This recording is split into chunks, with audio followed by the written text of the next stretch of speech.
Beyond the Gates spoilers for Monday, October 27, 2025 tease that jealousy, deception, and quiet madness are simmering under the sterile white lights of St. Alden Memorial Hospital, a place that is supposed to be for healing but is instead rattled by the disease that haunts humanity. Leslie can't take her eyes off Ted. The way he speaks, the way he leans in when listening to someone, even the soft laugh that softens the sharp lines of his face. That laugh, tonight, belongs to Chenise. And for Leslie, it's enough to ignite the smoldering fire she's been trying to extinguish for weeks. From her vantage point at the end of the corridor, Leslie watches Ted and Chenise talk near the vending machines. The conversation looks innocent, two colleagues catching up between shifts, but Leslie's mind twists it into betrayal. Chenise laughs again, tossing her head back slightly, and Ted grins, almost bashfully. It's the kind of unguarded moment Leslie has been starving for, but it's happening with someone else. The fluorescent lights hum overhead, casting a sterile glow over something quietly poisonous. Her fingers curl around the styrofoam cup she's holding until it buckles. Coffee splashes across her hand, hot enough to sting, but she doesn't notice. She only sees Chenise's hand brushing Ted's arm, a gesture small but unbearable. Ted says something Leslie can't hear what, and Chenise nods, smiling softly. When Chenise finally walks away, Leslie steps out from the shadows, her pulse drumming against her ribs. She rehearses her voice in her head, calm, casual, friendly, but when Ted notices her, all her preparation collapses. "Hey, Leslie," he says, polite but distant. She forces a smile. "Ted, I was hoping to talk to you." "It's about my mom." Ted hesitates. There's a flicker of pity in his eyes, but also weariness. "Is she doing any better?" "Not really. The chemo's been rough." "I was hoping you might have some advice, about pain management or emotional care." "You're so good with patients." Ted nods, shifting uncomfortably. "Of course, but maybe we can talk later?" "I've got rounds in 5. Leslie swallows the disappointment. "Sure, later." But she doesn't leave. Not yet. She lingers, as if proximity might change something, as if her need might weigh him down enough to turn his attention back toward her. When he starts to walk away, she blurts, "I saw you talking to Chenise." Ted pauses. "Yeah, she just got transferred to our department." "Why?" "No reason," Leslie says quickly, forcing a laugh that sounds hollow even to her. "She's nice." Ted's expression hardens almost imperceptibly. "Yeah, she is." "Listen, Leslie, I really do have to go." The conversation is dying, suffocating under the weight of his discomfort. Leslie knows she can't keep it alive without humiliating herself. So she smiles tightly and says, "Thanks anyway, Ted. And if you ever feel like returning the favor, my door's always open." "Literally, day or night." He stares at her for a beat too long. The meaning behind her words, the offer, the desperation disguised as humor, hangs in the air like a bad smell. His jaw tenses. "That's not appropriate," he says flatly. "Good night, Leslie." The rejection cuts sharper than she expects. By the time she turns away, her cheeks are burning. She tells herself she doesn't care, that he'll come around eventually. But the moment she reaches the stairwell, the tears come anyway. Down the hall, Ted exhales heavily, rubbing his temples. He knows Leslie's feelings for him have been building for months. He tried to ignore it, thinking it would fade, but now it's creeping into every corner of his work life. And tonight, he doesn't have the patience, because just hours earlier, his day had already imploded. Nicole had shown up at the hospital, his soon-to-be ex-wife, dressed immaculately as always, eyes sharp enough to wound. She hadn't come for him, though. She'd come for Carlton. The sight of her standing at Carlton's office door was enough to make Ted's stomach drop. Carlton, his best friend, his colleague, had been a constant presence through the unraveling of Ted's marriage. But lately, Ted's noticed how Carlton's sympathy for Nicole had started looking a lot like flirtation. He tried to stay calm, but when he saw Nicole's hand brushing Carlton's arm, everything broke loose. "What the hell is this?" Ted had demanded, his voice echoing down the polished hallway. Nicole turned, startled but composed. "Ted, don't make a scene." "Too late," he snapped. "You're here to see Carlton." "Why? To talk about me? Or are you two moving on already?" Carlton stepped forward, his expression equal parts guilt and irritation. "Ted, you're overreacting." Nicole came by to discuss her transfer papers. "Nothing else, right?" Ted scoffed. "And that smile on your face, just professional courtesy?" The argument escalated too fast. Years of tension, resentment, and betrayal boiled to the surface. Carlton's jaw clenched, and his voice dropped low. "You're losing it, man. Maybe if you'd treated her right, she wouldn't be." Ted didn't let him finish. "Don't you dare," he hissed. "Don't you dare act like you know what went on between us." They stood inches apart, both breathing hard, both on the verge of something irreversible. A nurse walking by stopped in her tracks, unsure whether to intervene. Nicole stepped between them, her voice sharp and low. "Stop it. Both of you. You're doctors. For God's sake. You're in a hospital. You want to give the nurses a show?" Her words cut through the heat of the moment, but the damage was already done. Ted's chest rose and fell with fury, and Carlton's expression was cold enough to kill. Nicole turned to Ted, her voice softening. "You need to let this go." He looked at her, really looked at her, and realized the love he once felt had turned into something brittle and heavy. "You already did," he said quietly, then walked away. That was hours ago, but the anger still clings to him like static electricity. So when Leslie corners him later, desperate for his attention, his patience is gone. Her jokes sound like mockery, her presence like a burden. He just wants out. But Leslie isn't done. She doesn't leave the hospital after that exchange. Instead, she starts looking for Chenise. Her emotions are tangled: jealousy, humiliation, and something darker, and she needs an outlet. She tells herself she only wants to talk,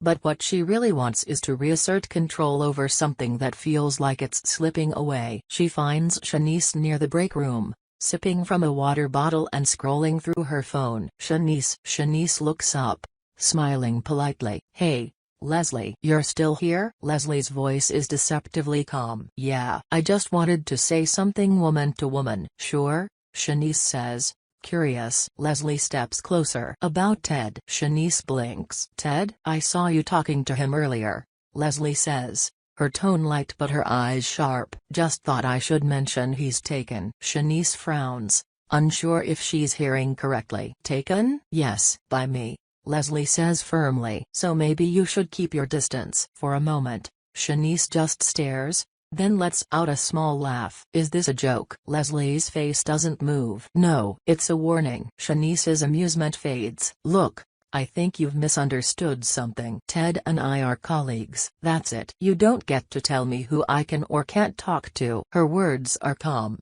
but they cut through Leslie's fragile delusion like a knife. "You don't know him like I do," Leslie says. "You think he's just being friendly, but he has this way of drawing people in." "You'll get hurt." Chenise shakes her head. "You're projecting, Leslie. Whatever's going on between you and Ted or in your head, that's not my business. And it's definitely not yours if he doesn't feel the same way." The truth in that last line hits Leslie like a slap before she even raises her hand. But then she does raise it. The sound echoes sharp, shocking as her palm connects with Chenise's cheek. Chenise's head jerks to the side, her breath catching. "What the hell is wrong with you?" she demands, her voice trembling between anger and disbelief. Leslie's chest heaves, her pulse hammering in her ears. "You don't understand," she mutters. "You'll ruin everything." "Everything?" Chenise's voice is incredulous. "There is nothing. Ted doesn't want you, Leslie." "You're making yourself crazy over something that doesn't exist." Leslie stumbles back,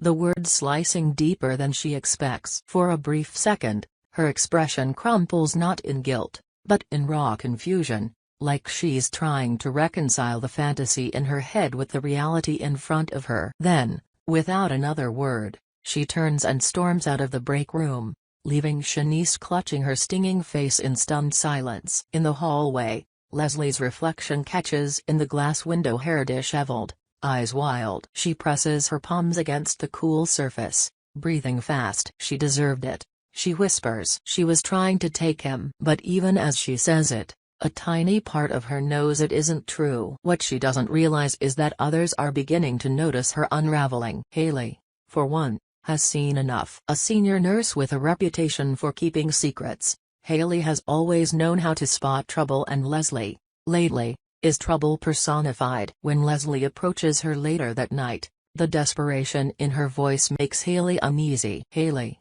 I need your help," Leslie says, cornering her near the staff lockers. "There's something going on, and I think you'd want to be part of it." Haley eyes her warily. "Part of what?" Leslie lowers her voice. "You know how things work around here. People get away with things they shouldn't. Sometimes the only way to fix it is to take matters into our own hands." Haley stiffens. "You're not making sense." "What are you talking about?" Leslie smiles faintly, almost conspiratorially. "You'll see. I'll explain later." Haley doesn't need to hear more. She's seen this kind of spiral before, people on the edge of something terrible, trying to drag others into their storm. "No," she says firmly. "Whatever you're planning, leave me out of it." "Come on," Leslie insists. "You and I both know there are people here who deserve what's coming." Haley steps back, crossing her arms. "You think you're clever, Leslie. But you're not. You're reckless. You talk too much. If you keep running your mouth,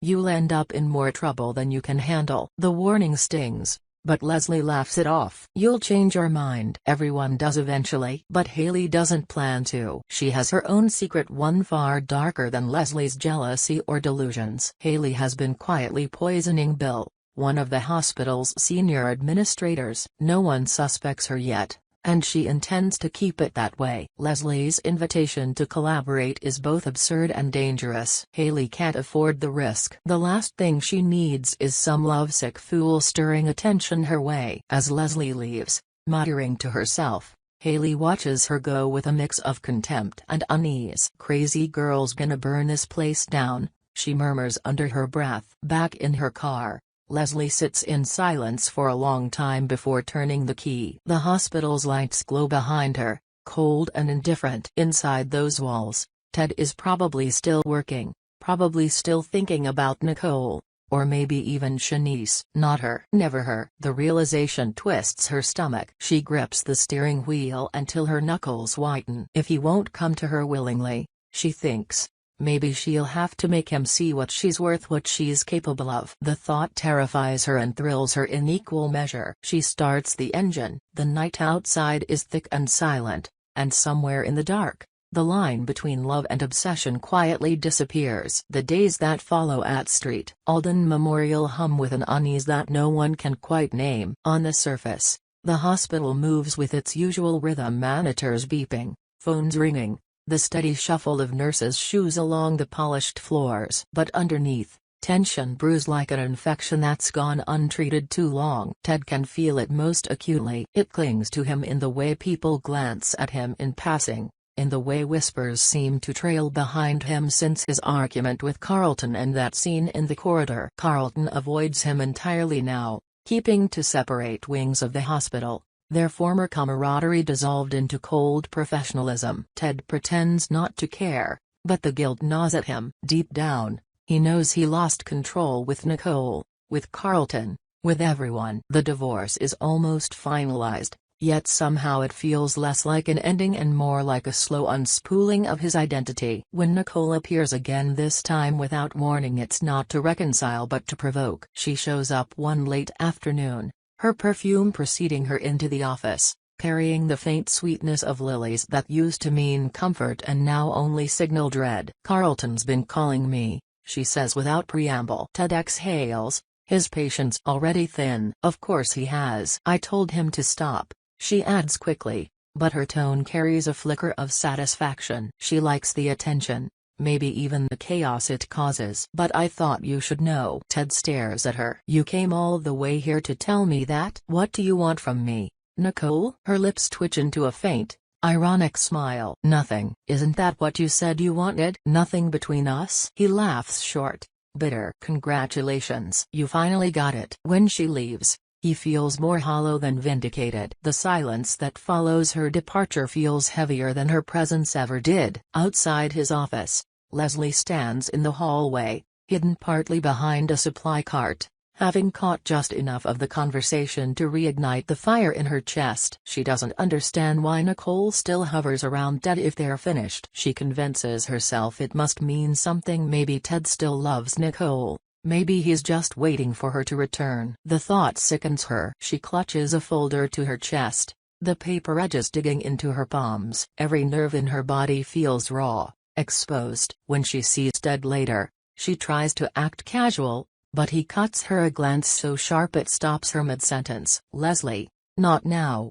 he says, and keeps walking. It's not anger in his voice, it's exhaustion. That hurts worse. So she finds herself drifting again, drawn toward the one person she's sure understands what it feels like to be pushed aside, Haley. But when she tries to talk to her, Haley keeps her distance, polite but curt. "Busy," she mutters whenever Leslie approaches. "Can we do this later?" Leslie notices the faint tension in Haley's posture, the way her eyes dart too quickly toward Bill whenever he walks by. There's something there, something secretive, but Leslie can't tell what. One evening, while finishing up paperwork in the lounge, Leslie overhears Haley and Bill arguing quietly in one of the consultation rooms. Bill's voice is harsh, Haley's low and tight. "You can't threaten me," Haley says, barely above a whisper. "I can do whatever I damn well please," Bill snaps back. "You forget who signs your checks." Leslie freezes, her curiosity piqued. She edges closer, trying to make out more, but the door clicks shut before she can. Moments later, Haley storms out, her face pale, her expression hard. When Haley notices Leslie lingering nearby, her jaw tightens. "Eavesdropping now?" Leslie forces a nervous smile. "I was just passing through." "Sure you were." Haley's tone drips with sarcasm. Then, lowering her voice, she says, "Do yourself a favor, Leslie. Stop sticking your nose where it doesn't belong. Not everyone here is as harmless as they look." The warning feels heavier than it should. Leslie watches her leave, her mind racing. What could Haley be hiding? Later that night, while retrieving her coat, Leslie sees Haley again, this time in the staff kitchen, carefully measuring a clear liquid into a thermos marked with Bill's name. Haley doesn't notice she's being watched. The motion is quick, deliberate, practiced. When Haley finally caps the thermos and leaves, Leslie remains frozen, her breath caught in her throat. The pieces click together. Poison. A part of her wants to report it immediately, but another part, the darker, lonelier part, whispers that maybe she can use this. Maybe Haley's secret could buy her some loyalty, maybe even protection. She decides to confront her. "Bill's drink," Leslie says the next morning, cornering Haley near the elevators. "I saw what you did." Haley's eyes narrow. "You saw nothing." "I saw enough." "You don't have to lie to me." "I'm not going to tell anyone unless you give me a reason to." Haley's lips curl into a dangerous smile. "Is that blackmail?" "It's a partnership," Leslie replies. "You help me, I help you." "That's fair." For a long, tense moment, neither woman moves. Then Haley laughs softly, shaking her head. "You're insane. You think you can bargain with me? You couldn't keep your own fantasies straight, and now you want to play games with mine?" Leslie flinches. "You need me," she insists. "I could tell Ted. I could tell everyone." But Haley steps closer, lowering her voice until it's barely a whisper. "If you tell a single soul, Leslie, you won't live to see the fallout." The threat lands like a slap. Leslie's eyes widen, and for the first time, genuine fear flickers behind them. Haley leaves her standing there, trembling, humiliated, and alone. That night, Leslie can't sleep. She sits by the window, staring at the city lights, her thoughts spiraling. Everyone she's reached out to: Ted, Haley, even Chenise has rejected her. Maybe they deserve what happens next. Maybe she's the only one honest enough to face the truth. At dawn, she drives back to the hospital. Long before her shift begins. The halls are empty, silent except for the low hum of machinery. She moves like a ghost, her reflection haunting every glass panel she passes. When she spots Chenise at the nurse's station, fatigue etched across her face, something inside Leslie snaps. She wants to apologize, to undo what she did, but the words twist before they can leave her throat. Instead, she says quietly, "You think I'm crazy, don't you?" Chenise looks up, startled. "Leslie, it's too early for this. Let's just—" "I'm not crazy," Leslie insists, stepping closer. "You have no idea what's been happening. You don't know what these people are capable of." "Leslie, please." "I don't want to fight with you." "Neither do I," Leslie says, though her eyes tell another story. But you keep acting like I'm the problem. You don't see how they've been using us, all of us. Who's they? Chenise asks, wary now. Leslie glances around, lowering her voice. Ted, Haley, even Nicole. They think I don't know what's going on, but I do. They're working together. They're trying to ruin me. Chenise exhales slowly, forcing calm into her voice. Leslie, you need help. This isn't. Stop talking to me like I'm sick. Leslie explodes, slamming her hand against the counter. The sound echoes down the hall, drawing the attention of a few night shift nurses. Chenise takes a cautious step back. Please, she says gently. You should go home. Get some rest. But Leslie only stares, chest heaving. You'll see. You'll all see. She storms off, leaving Chenise shaken. Within hours, rumors start spreading again. Whispers about Leslie's outburst, her fixation on Ted, her erratic behavior. The hospital administration quietly begins reviewing her file. Carlton hears about it and mentions it to Ted, who just sighs. She's spiraling, Ted says, rubbing his eyes. I should have said something months ago. Carlton shrugs, but there's tension in his voice. Don't blame yourself. She's always been unstable. But Ted does blame himself for ignoring the signs, for letting things fester. He decides to talk to her one last time, to try and set things right. He finds her that evening in the parking lot, sitting alone in her car. Rain beats against the windshield, the city lights fractured into pale streaks across the glass. When she sees him approaching, her expression shifts from surprise to wary hope. Ted, she says, lowering the window. Can we talk? She hesitates, then nods. He opens the passenger door and sits down beside her, the air between them thick with everything left unsaid. Leslie, he begins carefully, you've been under a lot of stress lately. Everyone's noticed. I just want to make sure you're okay. Her eyes glisten, equal parts anger and sorrow. You don't actually care, do you? You're just here because you're afraid of what people will think. That's not true. Then prove it, she says, voice trembling. Say you believe me. Say you believe what I told Chenise, that they're trying to destroy me. Ted looks at her, torn between compassion and reason. No one's trying to destroy you, Leslie. But you need to let this go before it gets worse. She laughs a low, broken sound. It's already worse. You just don't see it yet. For a long time, neither speaks. The rain fills the silence, steady and relentless. When Ted finally leaves,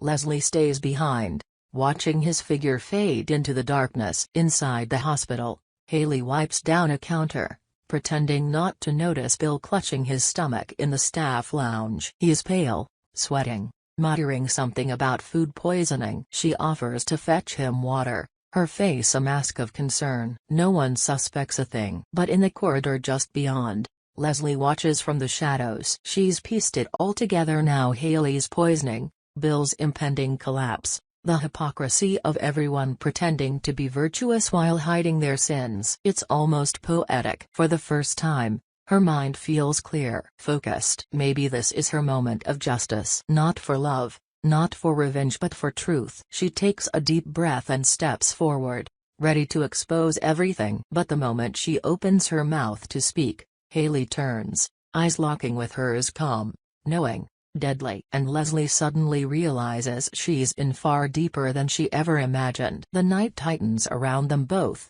the fluorescent light humming coldly overhead, as somewhere down the hall, Ted's footsteps echo closer, drawn once again into the heart of a storm that no one will walk away from unchanged.